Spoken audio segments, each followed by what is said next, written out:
Hello everyone! If you want to get inspiration, motivation, and hacks about life, career, and writing, this is the channel for you. I am ERRstories and welcome to Life Thoughts and Inspirations TV.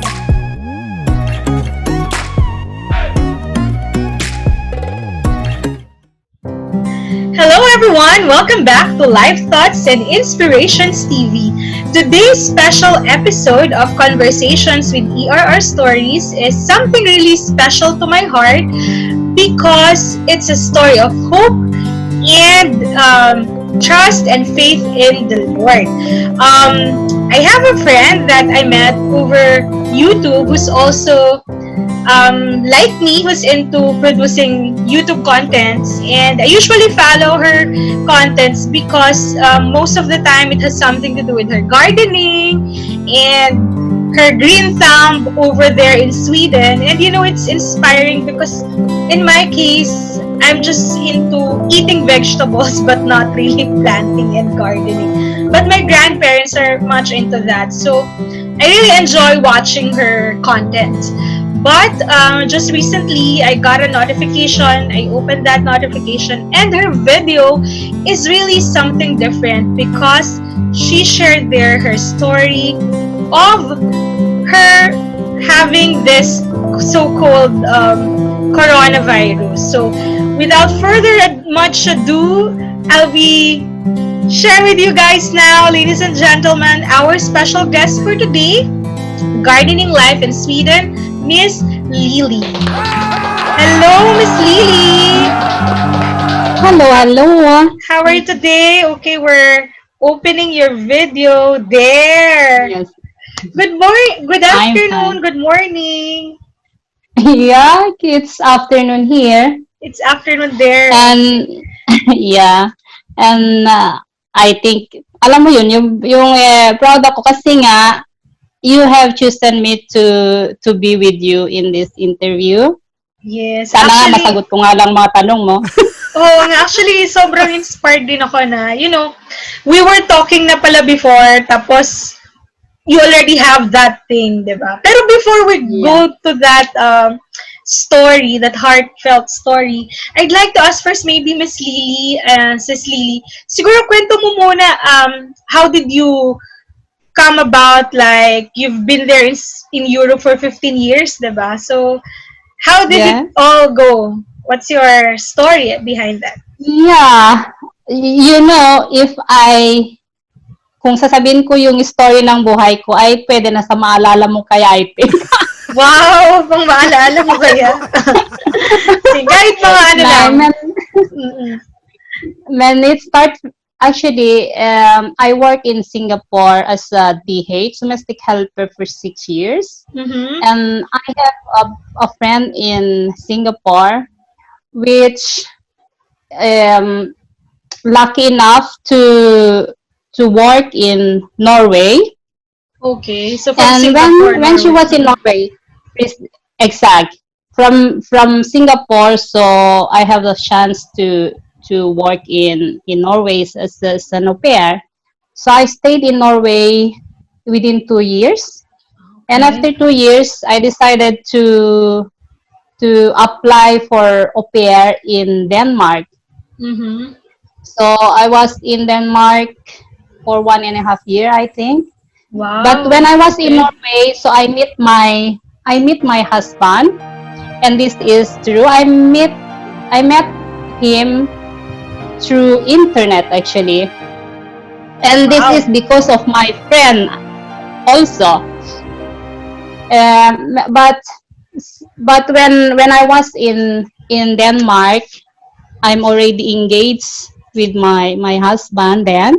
Mm-hmm. And I really don't want to just come here and live with him because I'm not really sure who he was.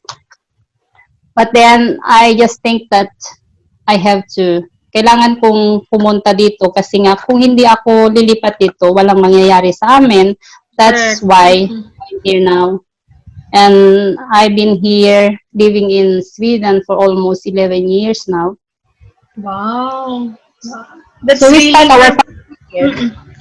Wow. So from Mm, Singapore, sis, you went to Norway and then you went to Sweden and now you're happily married. Very yeah, nice. now I'm living with my family and our daughter Okay. here. How different is Sweden from the Philippines? Actually, Aside from it's I know very, very Sweden different. has very good chocolates.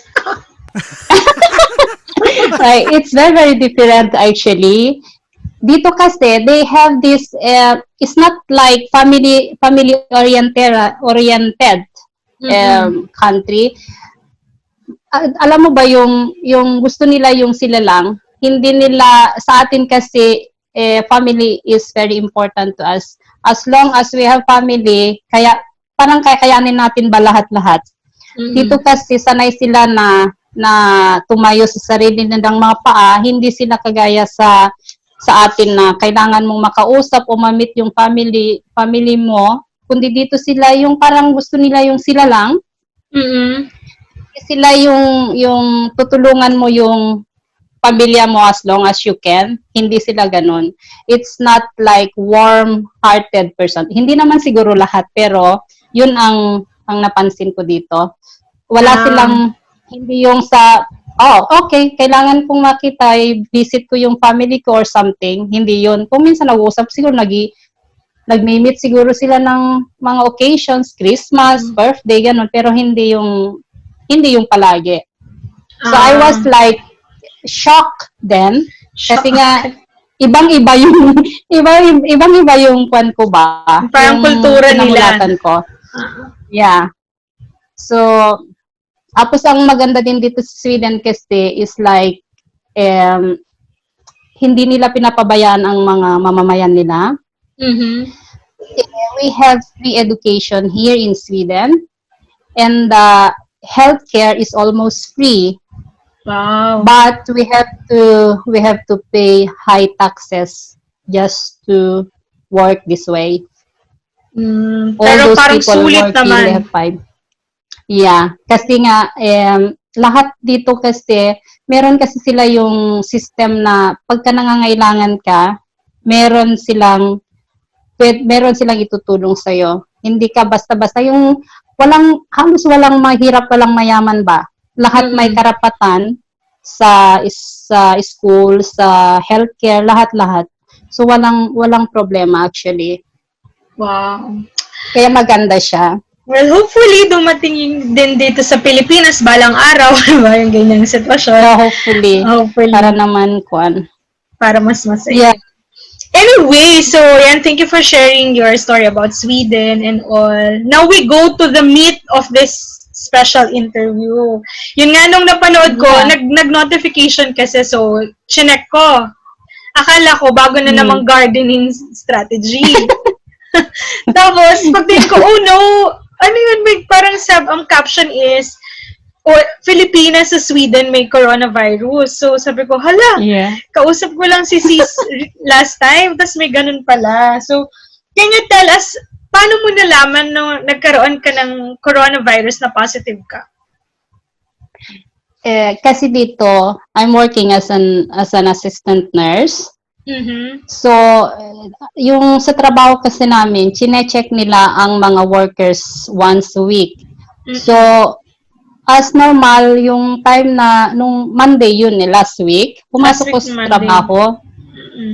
Yeah, pumasok ko sa trabaho, pero may runny nose ako. And it's because I'm allergies din, kaya hindi ko pinansin yun kasi wala naman akong symptom na nararamdaman na ganyan-ganyan maliban sa runny nose ko. Mm-mm. So pumasok ko sa trabaho, tapos dahil nga ako natatakot ako na kung meron man ako mahawaan ko yung mga pasyente namin. So I just use mask, Mm-mm. face mask.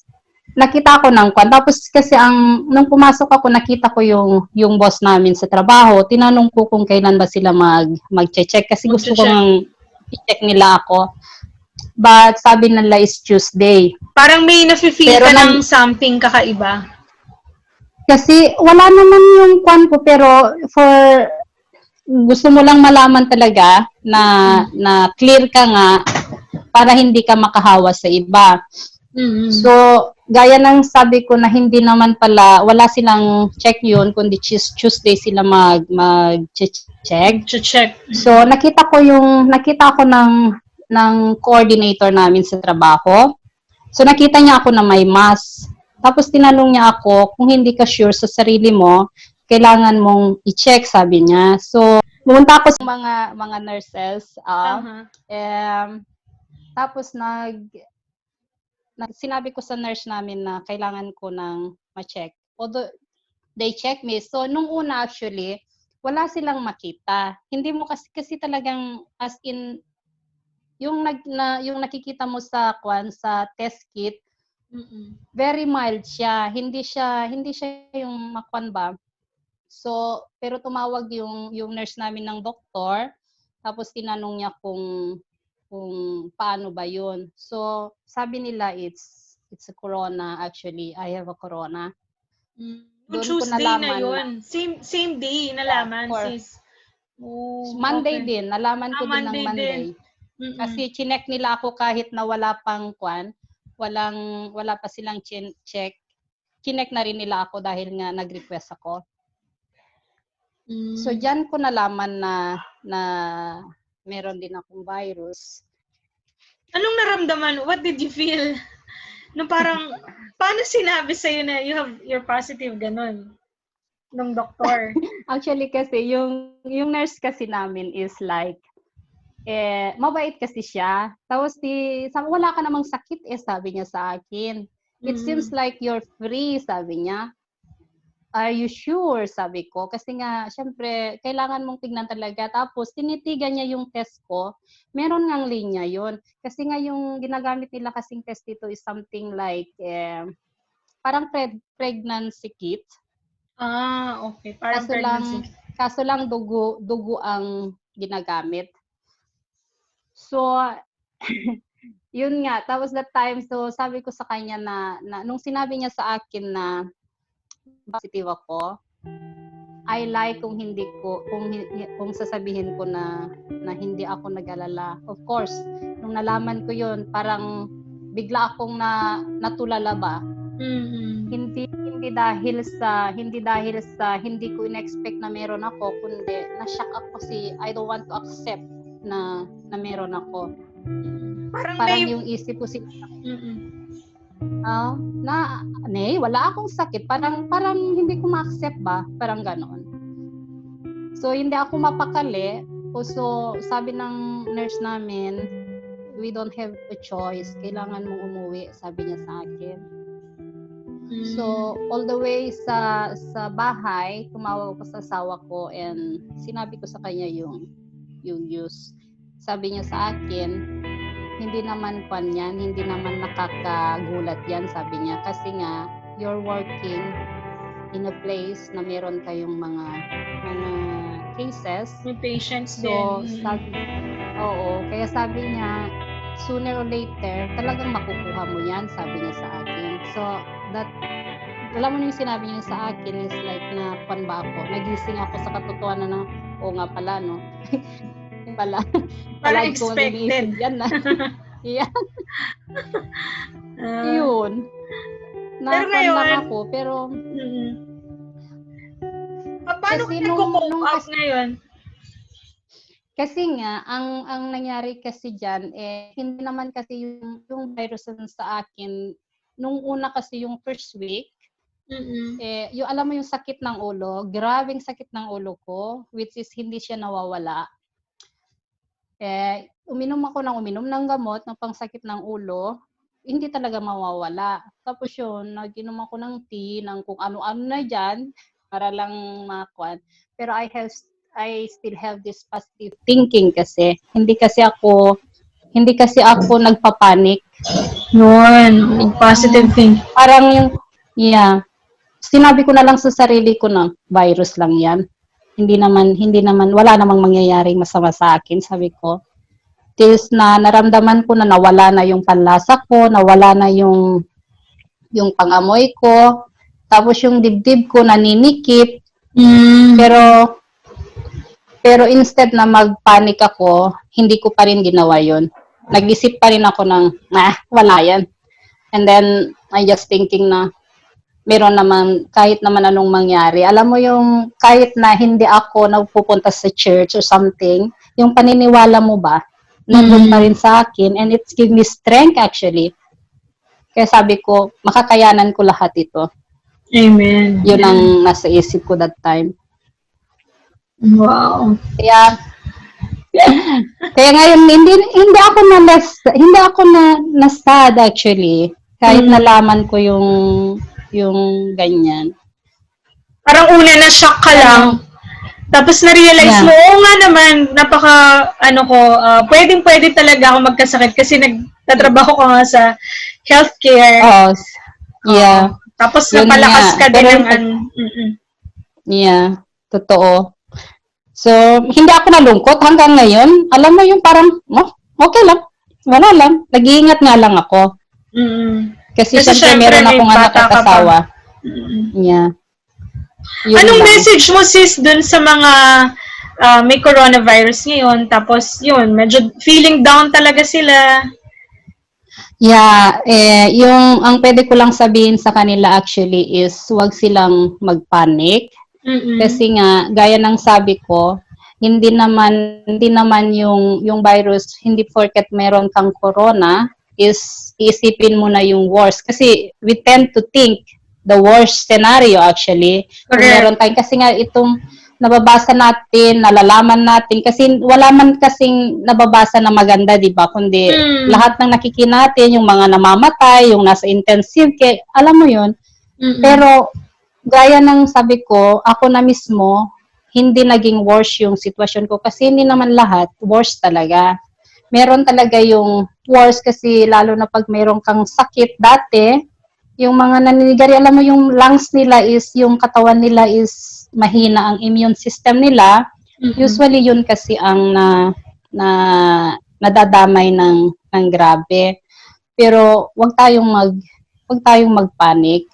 Ang dapat lang natin gawin kasi yung mga wala naman kasing gamot yung as of now we don't have vaccine for that. Kaya wala tayong magagawa, magpanic man tayo, wala din tayong magagawa. So best thing na gagawin lang natin is like uminom ka ng kung ano yung mga symptom na nasa iyo. Halimbawa may fever ka, uminom ka ng gamot. Tapos kailangan mo talagang kumain kasi usually pag nawalan ka na panglasa, hindi ka talaga makakakain. But we have to force ourselves kasi nga kung hindi ka kain, wala kang energy. Wala kang lakas. Yeah, correct. So, kailangan talaga yan. We have to boost our immune system kasi nga para meron tayong lakas na labanan yung sakit. Yan lang kasi yan ang ginagawa ko. alam ba ng family mo sa Philippines na yeah, actually. Anong message mo sa kanila? Ang nakakatawa, ito ikwento ko sa'yo, kasi yung sister ko nasa Italy siya. So, tumatawag siya everyday. Tinatanong niya sa akin, kumusta ka na? Okay lang ako. Ang lahat ng sinasabi ko is, okay lang ako, huwag kayong mag-alala. Tapos tanong siya ng tanong. E di, nakukulitan ako sa kanya. Sabi ko sa kanya, may magagawa ka ba kung may mangyayari sa akin, sabi ko. Wala ka namang magagawa sabi ko. Nagalit siya sa akin. Kasi nga, sinabi ko sa'yo na okay lang ako, sabi ko. Kung sinabi kong okay lang ako, huwag kayong mag-alala, sabi ko. As in, dumating sa bahay, sa Pilipinas, natakot na yung tatay ko, natakot na silang lahat. Dahil nga, kaya sabi ko, sa naririnig ba natin, ang nangyari dyan, kinakausap ko sila everyday alam mo, pagka nag-group chat sila, nag-join ako para at least alam nila na okay nga ako. So, ngayon, medyo okay na sila, hindi na nila iniisip yung corona na nasa akin. Kaya at least tanggap din na nila, oo. Talagang prayers din no, yung mga family mo. Yeah. Kasi syempre worried sila talaga, pero dapat maging malakas din sila. sila. Worried sila. Ganang kwan kasi sabi nila mag-isa daw lang ako dito, wala daw akong kwan kasi syempre yung asawa ko at yung anak ko nandito nga pero alam mo naman iba sa atin talaga yung pag-aalaga ng pamilya mo pag may sakit ka ganyan. Mm-mm. Pero now they accepted it anyway na meron ako at okay lang ako. Yan, tsaka ang lakas-lakas mo tingnan. full of energy. Oo. Yan. Anong message mo sa Naglilinis mga... ako. naglilinis ka. Ah? Anong message mo sa mga Ay. kababayan natin dito sa Pilipinas? Actually, kasi ang sa atin kasi, alam ko na kung minsan naisip ko na masyadong OA, sorry to say, pero OA yung pag-handle nila ng sitwasyon sa atin. Is naiintindihan ko naman kasi nga mahirap yung country natin. Kung lahat magkakasakit, hindi yan kakayanin ng country natin na ikwan lahat ng mga may sakit.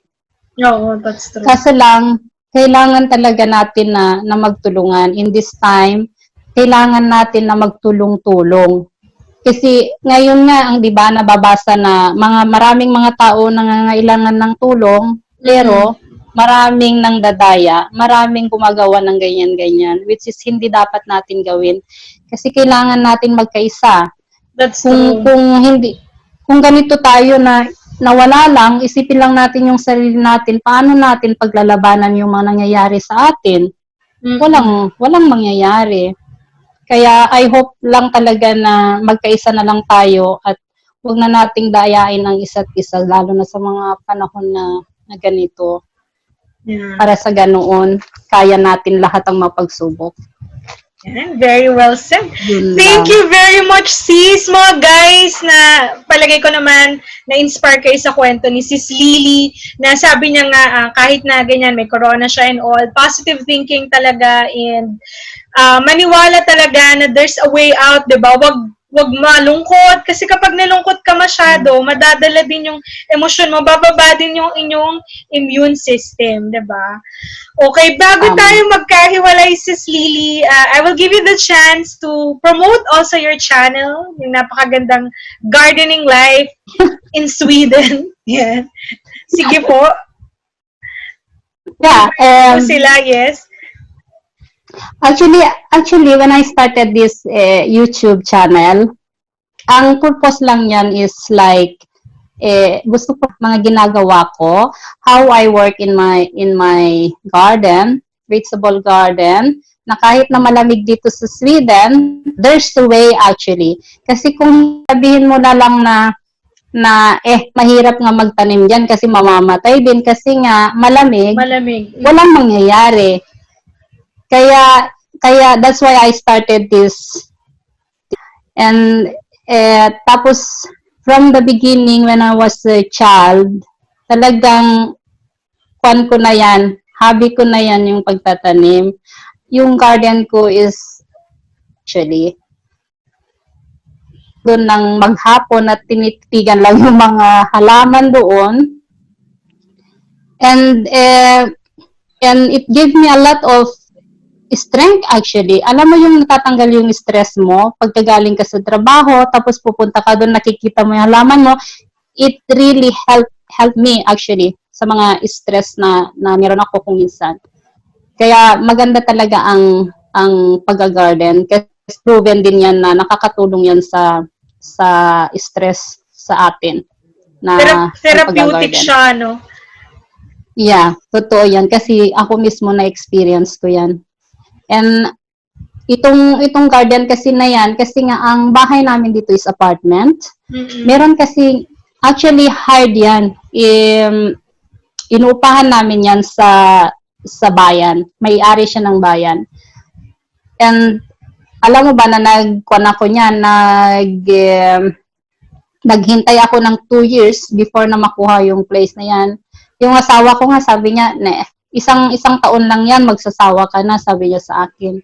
And I have that garden for 5 years now, I think. Wow! Tapos sabi niya, bakit hindi ka pa rin magsasawa? Sabi ko, hindi ako magsasawa. Kasi nga, yan ang pinaka-paborito kong gawin. Yung pag-garden. Feeling ko nakakatulong din, And nakakatulong din siya ngayon sa'yo. Well, di ba? Pag iniisip mo yung mga flowers mo, tanim mo. Totoo, nakakatulong talaga yan. Kasi ngayon nasa quarantine ako, hindi ako pwedeng makalabas. Ang maganda lang kasi dito, wala kang, alam ng mga tao, hindi sila yung nasa labas, kundi nasa loob lang sila ng mga bahay nila. So, pwede pa rin akong pumunta sa garden pag dinadrive ako ng asawa ko doon, para sa ganun, hindi ako makamit ng kahit na sino dyan. So, it helped me actually. Nakakakuan yung pakiramdam ko pagka nandun ako, nagtatanim o ano man ang ginagawa ko doon. So, it does help. Yeah, very nice. Yeah.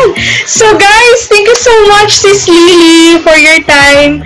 Don't forget, guys, to visit her channel. Ilalagay ko sa ating description button ang Gardening Life in Sweden. Yan. Maraming salamat, Sis Lily. And guys, I hope you could also pray for the healing of our sister and so that we keep going. Today is not the time for us to lose hope, but we should always move forward and look at positive side in every difficult situation. Correct? Sige po. Maraming salamat, Sis Lily. Bye na po tayo sa ating audience. Salamat. Bye-bye. Salamat. Bye-bye. Gardening Life in Sweden, ERRstories. Bye-bye. God bless you. Bye-bye po. Bye-bye.